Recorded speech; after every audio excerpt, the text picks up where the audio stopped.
കാലം കൊണ്ടാൽ അപ്പനെ ഗുരുവരനെ തേടവേണം അങ്ങനെയൊക്കെയുള്ള നിർദ്ദേശങ്ങളുണ്ട്. ആ നിർദ്ദേശങ്ങൾ, ആ താളിയോലയിൽ കിടക്കുന്ന ആ നിർദ്ദേശങ്ങൾ പാലിച്ചുകൊണ്ടാണ് இந்த முறைகளை பயன்படுத்தி தான் நான் இங்கே ஆட்களை செலக்ட் பண்ணுறேன். അർഹതയുള്ളവർക്ക് തീർച്ചയായിട്ടും പഠിക്കാനുള്ള അവസരം നൽകിയിരിക്കും. இதனைத் தொடர்ந்து நாம் முன்னதாகவே கேட்டிருந்த நோக்குவர்ம பிரயோகத்தினை செய்து காட்டும்படி கேட்டுக்கொண்டதை அடுத்து நாம் அங்கிருந்து அருகில் இருந்த கடற்கரைக்கு புறப்பட்டு சென்றோம். அங்கு பிரகாசம் குருக்களின் மாணவர்கள் பயிற்சியில் ஈடுபட்டிருந்தனர். அங்கு சென்று சில பயிற்சிகளில் ஈடுபட்டார் நம் குருக்கள். முன்பு களரி பயிற்சி களத்தில் நம்மிடம் எந்த ஒரு முன் அறிவிப்பும் இன்றி நோக்குவர்மத்தினை நிகழ்த்திவிட்ட காரணத்தால் இந்த முறை நாம் எல்லாவற்றிற்கும் தயாராக இருந்தோம். அவர் மாணவர்கள் முன்வந்து நின்ற தருணம் முதலே நம் ஒளிப்பதிவாளரிடம் எக்காரணம் கொண்டும் பிரகாசம் குருக்களிடம் இருந்து கேமராவினை நகர்த்த வேண்டாம் என்று கூறியிருந்தோம். அப்படி மாணவர்கள் முன்பாக வந்து நின்ற பிரகாசம் குருக்கள் சிறிது நேரம் மாணவர்களின் பயிற்சியினை கவனித்துக் கொண்டிருந்தார். அப்படியாக கவனித்துக் கொண்டிருந்தவர் ஏதோ ஒன்றை நிகழ்த்த தயாராகிக் கொண்டிருப்பதை போல் தெரிய வந்தது. எனவே நாமும் தயார் நிலையிலேயே இருந்தோம். திடீரென மாணவர்களை அழைத்தவர் தன்னை தாக்க வரும்படி கூறினார்.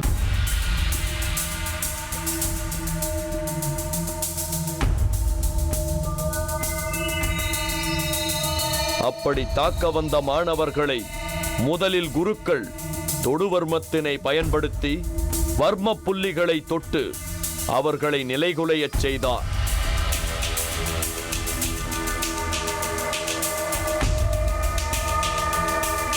அதனைத் தொடர்ந்து நிலைகுலைந்த மாணவர்கள் சற்று மேலும் ஆக்ரோஷத்தோடு மீண்டும் தாக்க முற்பட்டனர். அவர்களின் தாக்குதலை தடுத்து ஊதுவர்மத்தினை பயன்படுத்தி ஊதியே மெல்ல எதிராளியை பின்னோக்கி ஓடச் செய்தார். அவரை தொடர்ந்து வந்த மாணவரைத்தான் பிரகாசம் குருக்கள் சற்று அதிகமாக தாக்கியதாக தோன்றியது.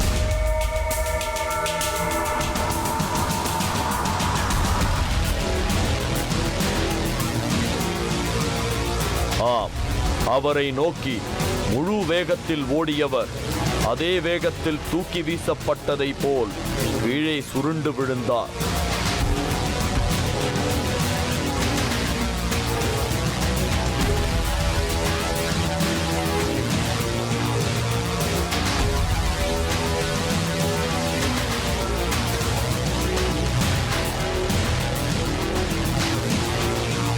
இப்படியாக கீழே விழுந்த மாணவர்களை வர்ம புள்ளியில் தட்டி சுயநினைவை இழந்தவர்களை சுயநினைவிற்கு கொண்டு வந்தார் குருக்கள்.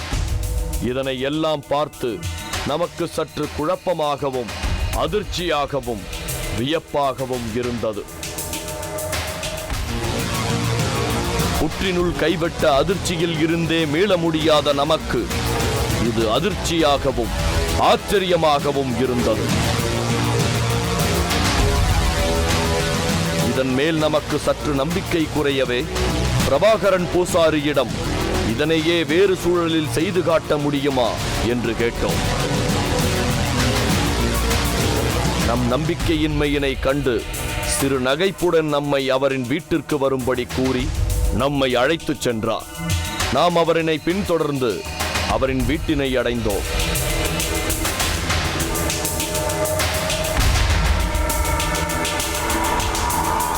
நாம் அங்கு சென்ற போதே அவர் தினம் நிகழ்த்தப்படும் பூஜைக்கான ஏற்பாடுகள் தயார் நிலையில் இருந்தது.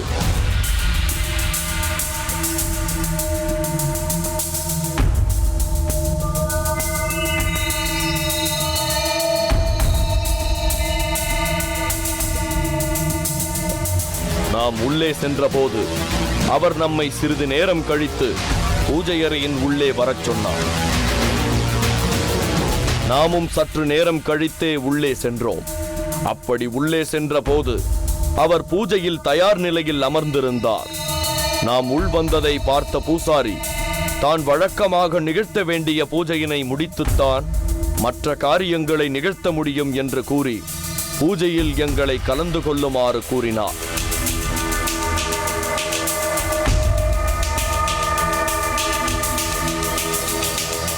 நாமும் பூஜையில் அமர பூஜை துவங்கி சிறிது நேரத்தில் அவரின் இயல்பு நிலை மாறி ஆக்ரோஷமாக கத்தத் துவங்கினார்.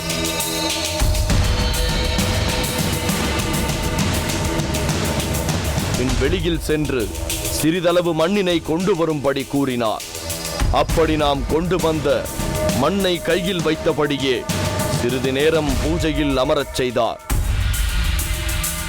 இப்படியாக அவர் கூறியதும் நம்மை பூஜையில் அமர்த்தியது நமக்கு சற்று வினோதமாகவே தோன்றியது.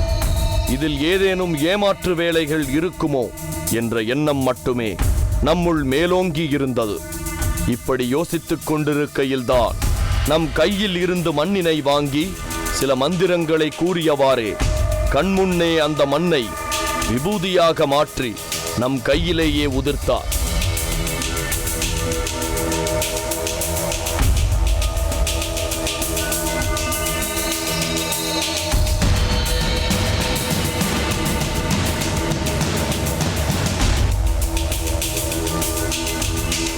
இதனை அதிர்ச்சியுடன் உறைந்தபடி பார்த்து கொண்டிருந்த போதே நம்மை நோக்கி, என்னை சோதிச்சு பார்க்கிறியா நீ என்று ஆவேசமாக பேசியவர் நம் குழுவினை சார்ந்த மற்றும் ஒருவரை அழைத்து அவரையும் மண்ணை கொண்டு வரச் சொல்ல மேலும் பூசாரியினை சோதிக்க தோன்றியது.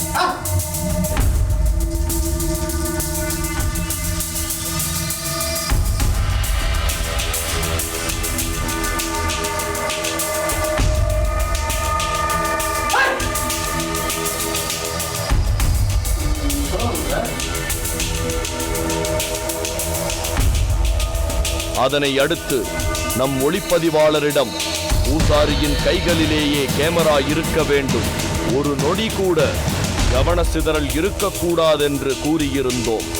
நம் குழுவை சேர்ந்த இன்னொருவரை பூஜையில் அமரச் செய்த பூசாரி அவரிடம் இருந்த மண்ணை வாங்கி சர்க்கரையாக மாற்றி அவரின் வாயிலேயே திணித்தார்.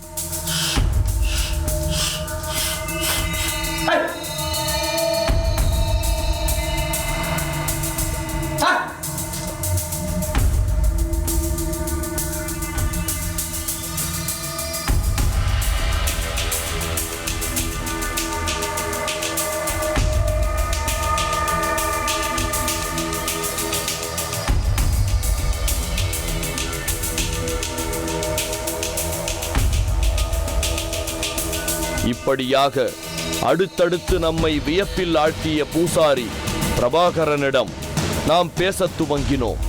அவரை நாடி வரும் பக்தர்கள் எந்த மாதிரியான பிரச்சனைகளுக்காக நாடி வருகிறார்கள் என்று கேட்டோம்.